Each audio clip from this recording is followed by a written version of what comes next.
क्या आप भी एक एमटीवी साइकिल को बिल्ड करना चाहते हो? तो इस वीडियो में मैं बताने वाला हूँ कि एक एमटीवी साइकिल को बिल्ड करने के लिए क्या क्या ज़रूरत होता है। तो एमटीवी साइकिल बिल्ड दो तरीके से होता है। पहला, एक नॉर्मल सा साइकिल खरीद कर फिर उसको मॉडिफाई करना होता है।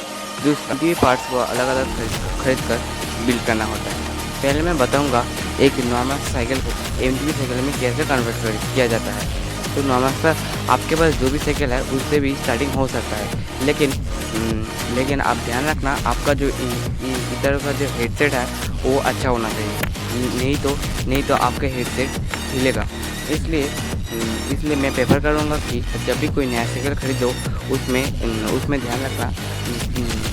ध्यान रखना ये हेडलेस हेडसेट दिया हो कि नहीं।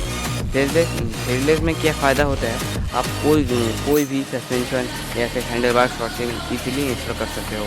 टाइम वेस्ट ना करते हुए स्टार्ट करता है।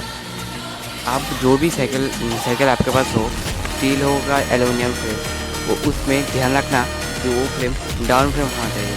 जैसे कि इसमें एक स्ट्रेट लाइन है, ये मैंने डाउन पे ये जो लेंथ देख रहे हो आप, इसमें 15 इंची है, 15 इंची है। तो आप ध्यान रखना कि ये डाउन फ्रेम होना चाहिए।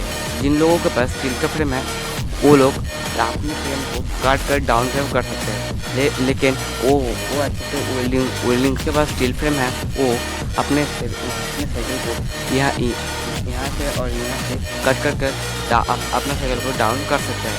लेकिन स्टील फ्रेम को काटने और वेल्डिंग करने में बहुत प्रॉब्लम होता है। इसलिए मैं रिकमेंड करूँगा कि आप एक एमटीवी फ्रेम ले लो। बहुत तरह के होता है, high budget and low budget. आप लो बजट में, जैसे कि ये है कैम्बियो का मिल्फी, आप लो बजट में ये ले सकते हो। फिर प्लूटस जो आता है प्लूटस ले सकते हो। फिर हारकुलिस XRI जो आता है वो ले सकते हो। ये सब एल्युमिनियम फ्रेम होता है। और भी बहुत सारे फ्रेम हैं। और हाई बजट में जैसे कि बोशे हो गया, विस्को 4X हो गया, यूएसओ हो गया, मरीन हो गया, फिर डटमोर हो गया, वैसे हाई बजट में होता है। तो जो बोशे वो सब फ्रेम है वो 20,000 के ऊपर होता है फ्रेम। वो जो फ्रेम है वो सब 20,000 के ऊपर है। ये सब जो फ्रेम है जैसे मिल्फी, हारकुलिस, ये सब फ्रेम अंडर 20,000 नीचे मिल जाएगा आपको। ये सब जो साइकिल है वो सब हेडलेस साइकिल होता है और गियर वाला साइकिल होता है।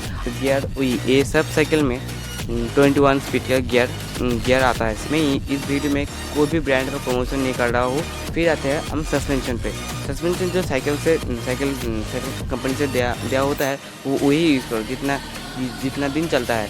फिर टूट जाए या फिर कोई भी प्रॉब्लम आए। फिर जो हैंडल है वो किसी साइकिल में थोड़ा सा बड़ा होता है, किसी के साइकिल में छोटा होता है।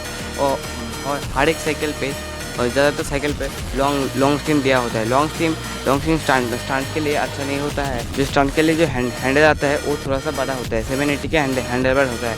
आपके पास तो बजट हो एक वेक का हैंडल बार या फिर कोई भी हैंडल बार, मैं किसी भी ब्रांड का प्रमोशन नहीं कर रहा हूँ। आप कोई भी ब्रांड का हैंडल बार ले सकते हो एंड कोई भी ब्रांड का सिस्टम ले सकते हो।